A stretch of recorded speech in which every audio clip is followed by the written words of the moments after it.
다니엘 11장 1절에서 19절입니다. 내가 또 메대 사람 다리오 원년에 일어나 그를 도와서 그를 강하게 한 일이 있었느니라. 이제 내가 참된 것을 내게 보이리라. 보라, 바사에서 또 새 왕들이 일어날 것이요 그 후에 넷째는 그들보다 심히 부요할 것이며 그가 그 부요함으로 강하여진 후에는 모든 사람을 충동하여 헬라 왕국을 칠 것이며 장차 한 능력 있는 왕이 일어나서 큰 권세로 다스리며 자기 마음대로 행하리라. 그러나 그가 강성할 때 그 나라가 갈라져 천하 사방에 나누일 것이나 그의 자손에게로 돌아가지도 아니할 것이요 또 자기가 주장하던 권세대로도 되지 아니하리니 이는 그 나라가 뽑혀서 그 외에 다른 사람들에게로 돌아갈 것이니라. 남방의 왕들은 강할 것이나 그 군주들 중 하나는 그보다 강하여 권세를 떨치리니 그 권세가 심히 클 것이요 몇 해 후에 그들이 서로 단합하리니 곧 남방 왕의 딸이 북방 왕에게 가서 화친하리라. 그러나 그 공주의 힘이 쇠하고 그 왕은 서지도 못하며 권세가 없어질 뿐 아니라 그 공주와 그를 데리고 온 자와 그를 낳은 자와 그때 도와주던 자가 다 버림을 당하리라.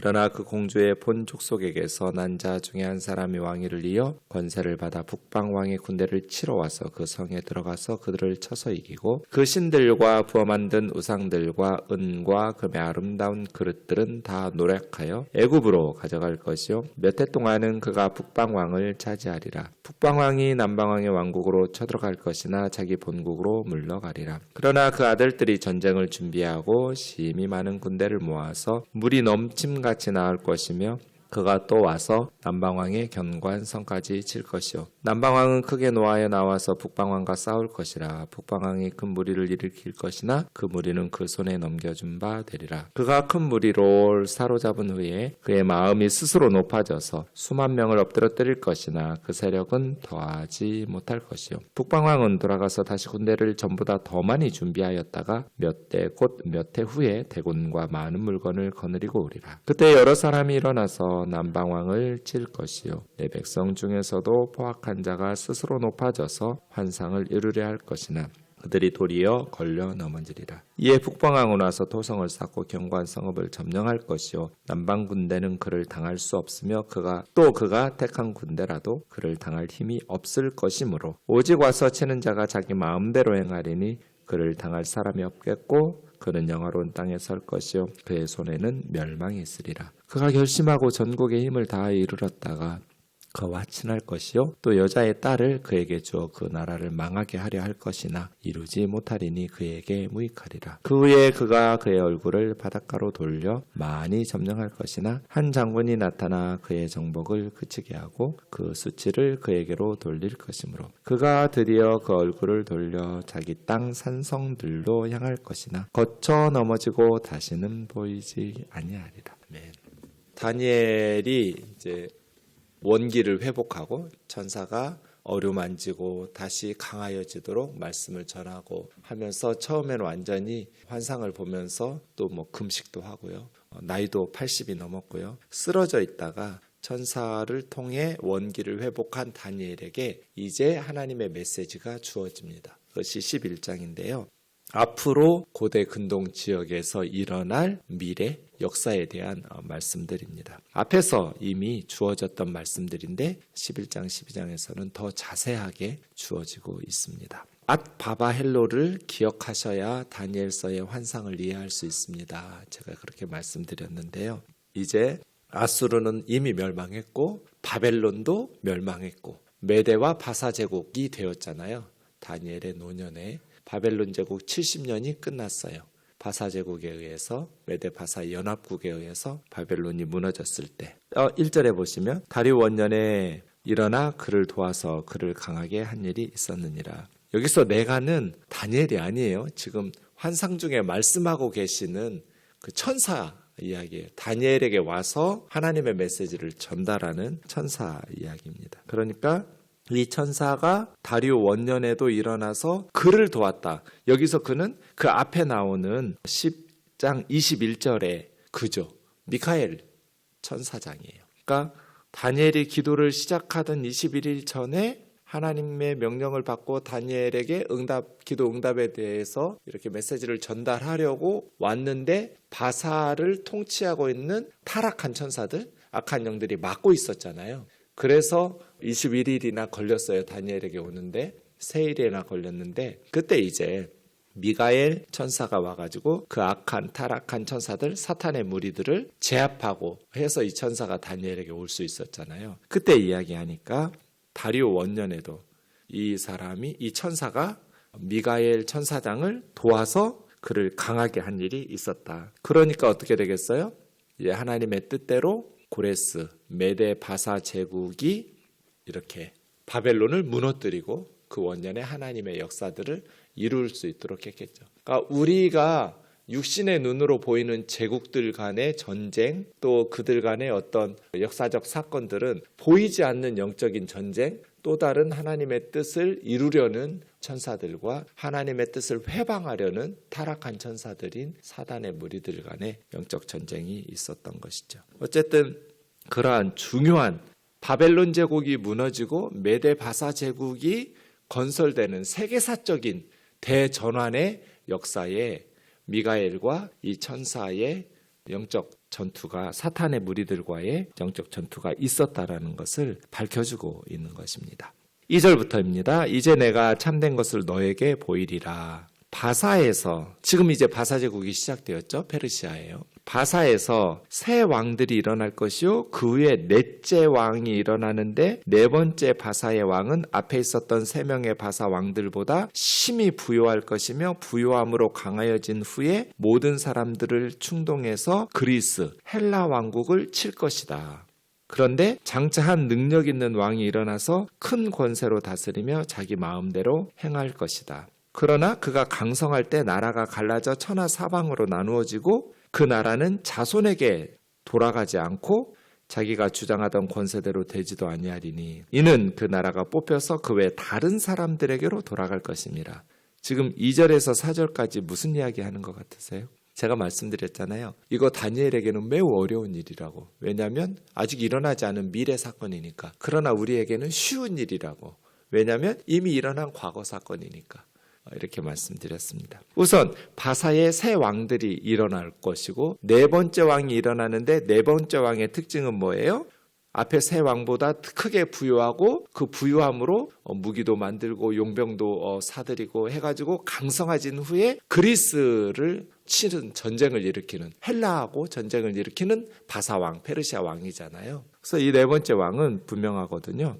네 번째 왕이라고 말했던 것은 이 사람이 이제 에스더의 남편 아하수에로예요. 이때 헬라 제국을 주전 480년인데요. 그때 그리스하고 전쟁이 일어나거든요. 이때부터 약 100여 년간 바사, 페르시아와 헬라, 그리스 간의 갈등과 전쟁, 크고 작은 전쟁들이 계속 이루어지거든요. 그럼 그 앞에 나온 크세르세스라고 하는 에스더의 남편 아하수에로 이 사람이 네 번째고 그 앞에 나온 세 바사 왕들이 있었던 것이죠. 고레스의 아들 캄비세스, 수도스 멜디스, 다리오 1세 이 세 왕 후에 네 번째 아하수에로는 더 강력해서 헬라와 전쟁을 시작하고 이후로 100여 년 동안 헬라와 바사 제국 간의 전쟁이 있었는데 장차 한 능력 있는 헬라 왕이 일어나서 큰 권세로 다스려요. 그럼 바사가 무너지는 거죠. 이 사람 헬라 제국하면 알렉산더죠. 알렉산더 능력 있는 헬라의 왕이 일어나서 페르시아를 멸망시키고 주전 334년에서 331년 동안에 알렉산더는 헬라의 알렉산더는 페르시아 바사를 정복해요. 근데 알렉산더는 32살에 갑자기 죽어요. 말라리아와 열병이라고 하기도 하고 암살이라고 하기도 하고 어쨌든 갑자기 전성기에 있었던 알렉산더가 32살에 갑자기 죽고 알렉산더가 누워서 씨름하다가 누워가지고 통곡한 적이 있다고 그랬잖아요. 깜짝 놀라가지고 왜 그러냐고 폐하 왜 갑자기 이렇게 대성통곡하냐고 했더니 알렉산더가 내가 죽으면 딱 필요한 땅이 요만한데 자기 누워있는 땅만큼만 필요할 거잖아요. 내가 뭐 그렇게 많은 사람들을 죽이고 나라들을 정복하느라고 살았는지 모르겠다. 이런 사실인지 아닌지는 모르겠지만 우리가 죽으면 딱 누운만큼만 필요한데 그렇게 많은 나라들 많은 사람들 죽이고 전쟁하면서 전쟁이라는 것이 참 내가 무엇인가를 가지기 위해서 남이 이룬 것을 파괴하고 죽이고 수많은 가정과 사람들에게 아픔과 슬픔을 주는 그렇게 해서 뭘 얻으려고 할까요? 알렉산더의 말이 참 우리의 인생이 무엇인가 무엇을 위해서 그렇게 살아가고 죽이고 싸우고 전쟁을 하고 하는 것인가 이런 생각을 하게 하죠. 갑자기 죽어요. 알렉산더가. 죽고 나서 그의 나라가 4절에 있는 것처럼 그의 자손에게 돌아가지를 않아요. 알렉산더 4세 아들이 있었어요. 그런데 바로 암살당해요. 그래서 헬라 제국은 이제 천하 사방으로 나누어질 것이요, 네 나라로 나누어져요. 알렉산더 사후에. 그 얘기 지금 하고 있는 것이죠. 네, 그 나라는 아들에게, 자손에게 넘어가지 않고 다른 사람들에게, 알렉산더의 신하들에게 말씀드린 것처럼 네 나라로 나뉘어져서, 그 중에 5절에 남방왕들이니까 어디겠어요? 이미 다 8절에 나왔어요. 애굽이라고. 이집트예요. 남쪽이죠. 아프리카니까요. 그 남방 왕들은 그 4개 나누어진 것 중에 강한 게 이제 이집트의 프톨레미 왕조하고 북쪽 시리아의 셀류커스 왕조거든요. 북방 왕이라고 말하는 이 둘 사이의 갈등과 전쟁을 이야기하는 겁니다. 남방 왕들은 강할 것이나 군주등 중 하나가 그보다 더 강하여 권세를 떨치리니 그 권세가 심히 클 것이고 몇 해 후에 그들이 서로 단합하는데 남방왕 딸이 북방왕, 그러니까 애굽의 프톨레미 왕조의 딸이 북방왕 셀류커스에게 가서 화친하리라. 딸이 가서 화친한다라는 것은 결혼한다는 것이죠. 서로 이제 공주를 보고 왕자들과 공주들과 두 나라가 결혼하면서 외교적인 정략적인 결혼을 하면서 화친을 이루게 하죠. 그러니까 늘 갈등하면서 서로 싸우고 전쟁하는데 또 이렇게 공주를 보내서 화친하게 됩니다. 그런데 그 공주의 힘이 쇠하고 왕은 서지도 못하며 권세가 없어질 뿐 아니라 그 공주와 그를 데리고 온 자와 그를 낳은 자와 그때 도와주던 자가 다 버림을 받으리라. 그러니까 남방왕의 공주가 북방왕과 이렇게 결혼을 했는데 북방왕에 가서 버림을 당하는 거잖아요. 그럼 어떻게 되겠어요? 이 공주가 베레니스 공주인데요. 프톨레미 2세의 딸이에요. 그 베레니스 공주와 북방의 셀류커스 1세의 손자하고 결혼을 했어요. 그렇게 해서 결혼해서 안티오코스 2세라는 그 아이를 낳았는데 이미 셀류커스 왕은 더 강한 왕조와 결혼한 상태예요. 그러니까 별로 애굽에서 왔던 이 베레니스 공주가 필요가 없는, 그래서 버림을 받아요. 그러면 애굽의 왕조는 어떻게 하겠어요? 셀루코스 왕조에 대해서 가만 놔둘 리가 없잖아요. 서로 화친하면서 좋게 결혼했는데 버림을 받으니까 계속해서 전쟁 이렇게 이루어지게 되는 것입니다. 버림을 당하리라. 그러나 그 공주의 본 족속에게 가서 난자 중에 한 사람이 왕위를 이루어 권세를 받아 이제 북방의 왕 셀류커스 왕과 함께 전쟁을 하게 됩니다. 이 베레니스가 버림을 받고 그의 오빠 프톨레미 3세가 이제 이집트에서 군대를 모아서 셀류커스 왕조하고 같이 전쟁을 하면서 계속해서 전쟁을 이루어지게 되죠. 그 신들과 8절 부어 만든 우상과 은과 금의 아름다운 그릇 다 노략하여 애굽으로 가져갈 것이요. 프톨레미가 이긴 거예요. 처음에는 애굽의 프톨레미 왕조가 북쪽 시리아의 셀류커스 왕조보다 훨씬 강해요.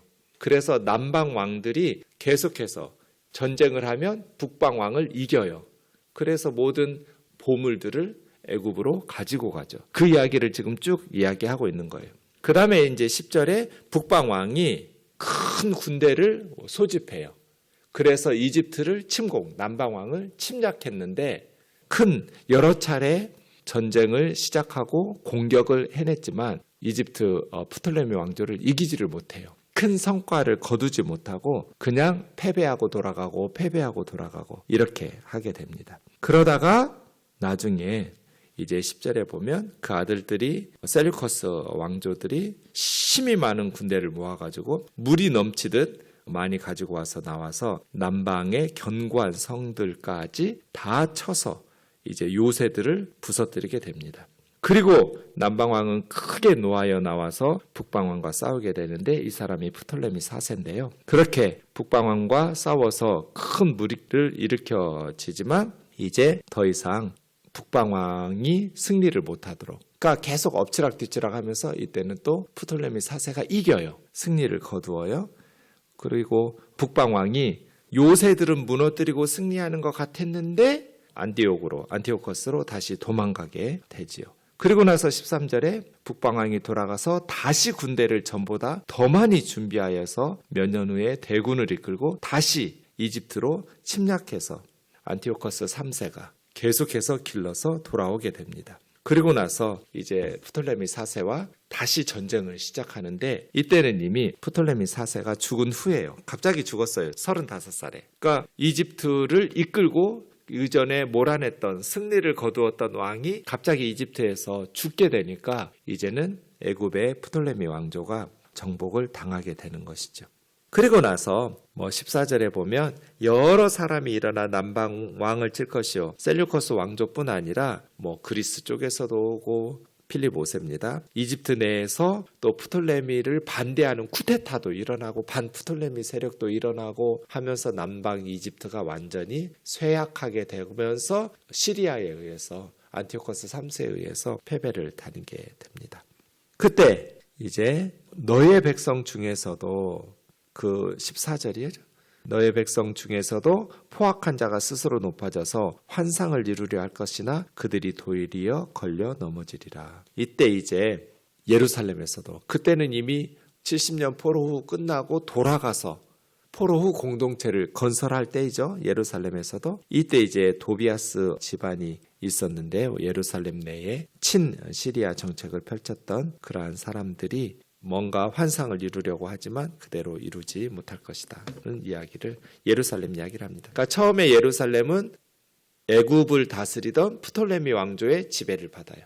그러다가 좀 전에 설명드린 애굽과 시리아의 전쟁 후에 이제는 안티오커스 3세부터는 셀류커스 왕조, 북쪽의 시리아에게 예루살렘을 빼앗겨요. 이스라엘을, 이집트, 프톨레미 왕조가. 그래서 포로 후 공동체가 처음에는 알렉산더 사후에 애굽을 다스리던 프톨레미 왕조가 이스라엘을 다스리다가 그 후에는 이제 북쪽에 있던 시리아 셀류커스 왕조가 이스라엘을 다스리게 됩니다. 그리고 나서 이제 내일 살펴보게 될 20절 이하의 안티오커스 4세 셀류커스 왕조의 에피파네스가 등장하게 되는 것입니다.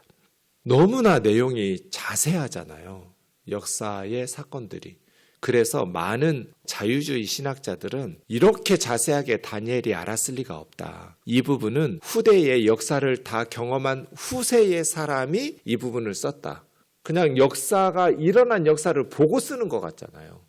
그런데 그거는 하나님의 능력과 또 다니엘의 영성을 인정하지 못하는 거죠. 하나님께서는 얼마든지 노년의 영성 깊은 다니엘에게 미래에 일어날 일들을 정확하고 자세하게 환상으로 보여주시고 천사를 통해서 말씀해 주실 수 있는 것이죠. 그렇다면 이스라엘 백성들은 다니엘의 말씀을 귀 기울였다면 이러한 격변의 역사적인 시기에 어떻게 대처해야 되는지 지혜를 얻을 수 있는 것이죠. 하나님은 미리 가르쳐 주셨으니까. 너희들의 역사가 어떻게 진행될 것인가. 대한민국의 역사라는 것이 대한민국 혼자의 역사가 아니잖아요. 주변의 나라들과 특히 강대국들의 전쟁과 그러한 제국의 흥망성쇠 속에 함께 이루어지는 것이니까 그러한 세계적인 역사의 흐름 속에 우리가 작은 나라이지만 어떻게 슬기롭게 살아남아야 하는지, 어떻게 하나님 앞에서 믿음을 지키며 살아야 하는지 지혜와 영적인 통찰력을 얻을 수 있는 거잖아요. 그래서 역사 교육이 중요하거든요. 우리나라는 진짜 국영수만 가르치지 역사가 너무너무 중요하거든요. 역사를 모르면 지금 내가 어디서 왔는지를 정체성을 잃어버려요. 지금 내가 어디서 와서 어떻게 세워졌는지 정체성을 잃어버리면 미래를 어떻게 선택하며 가야 되는지도 또 잃어버려요. 그래서 역사 교육이 매우 중요한 교육인데 우리는 참 안타까울 때가 많아요. 역사 교육을 이렇게 볼 때마다. 어쨌든 우리의 주어진 본문 안에서 다니엘에게 하나님께서는 천사를 보내셔서 미리 역사를 말씀해 주시는 몇백 년 후잖아요. 다니엘 죽은 지 페르시아의 300여 년이 끝나고 그 다음 그리스가 일어나고 그 다음 로마까지 다니엘에게 가르쳐 주시거든요. 그러니까 한참 후대까지 이루어질 그 사건들을 미리 다니엘을 통해서 주신 하나님의 계시의 말씀들을 잘 기억했더라면 어떤 박해와 이제 내일 살펴볼 에피파네스의 그 성전에 제우스 신상을 세우고 돼지고기로 제우스 신에게 제사를 드리는, 성경 다 불태우고 안식일 못 지키게 하고 안식일 지키고 할례 지키면 다 죽이고, 이러한 엄청난 신앙의 박해적 시기에 어떻게 믿음으로 살아내야 되는지, 그럼에도 불구하고 역사의 주인은 하나님이심을, 저 북한의 김일성 우상화와 그러한 신격화와 그런 엄청난 박해적 시기의 지하교회가 어떻게 역사의 주인이신 하나님을 믿으면서 살아내야 되는지, 이런 역사를 통한 미래의 예언을 통해서 하나님의 백성들이 어떻게 살아야 되는지를 가르쳐 주시는 것이죠. 이런 일이 있을 것이다 라고 미리 가르쳐 주신 이유는 그런 일이 일어날 때 어떻게 믿음을 지키면서 살아야 되는지 가르쳐주는 그러한 상황들을 기억하면서 우리에도 하나님께서 역사의 주인이 하나님이시니 믿음으로 끝까지 승리하는 하나님의 능력을 의지하면서 시대적 사명을 다하라고 권면하는 것입니다. 기도하겠습니다. 사랑하는 하나님 아버지, 수많은 나라들이 일어나서 전쟁을 치르고 정복을 하고 또 승리하기도 하고 패배하기도 하는 이런 역사적 경랑기에서 다니엘이 살았고, 다니엘에게 하나님께서는 천사를 보내셔서 그 모든 일들을 미리 가르쳐 주셨습니다. 다니엘은 기록으로 남기고 또 이스라엘 백성들을 가르치면서 역사적 경랑기에 어떻게 하나님의 백성들이 살아남아야 하는지, 어떻게 역사의 주인이신 하나님을 따르며 믿음으로 승리할 수 있는지를 가르쳐 주셨습니다. 말씀을 통해서 역사의 주인은 세계를 호령하는 어떤 강대국의 통치자들이 아니라 바로 하나님이심을 배웁니다. 하나님께서 다스리시는 이 땅이 세상에 말도 안 되는 김일성과 히틀러 같은, 스탈린 같은 그러한 수많은 사람들을 죽이고 전쟁을 일으키고 그러한 많은 역사적인 하나님을 회방하는 일들이 일어나지만, 그럼에도 불구하고 유유히 흐르는 역사의 한복판에 살아가는 우리에게 안심하도록 하나님이 역사의 주인이시며 하나님께서는 모든 것을 미리 다 알고 계셨으며 하나님의 뜻대로 결국은 이 땅을 통치하시면서 이루실 것을 신뢰하면서 역사의 주인이신 하나님 앞에서 오늘 우리의 삶을 믿음으로 승리하며 살아갈 수 있도록 인도하여 주시옵소서. 예수님의 거룩하신 이름으로 기도하옵나이다. 아멘.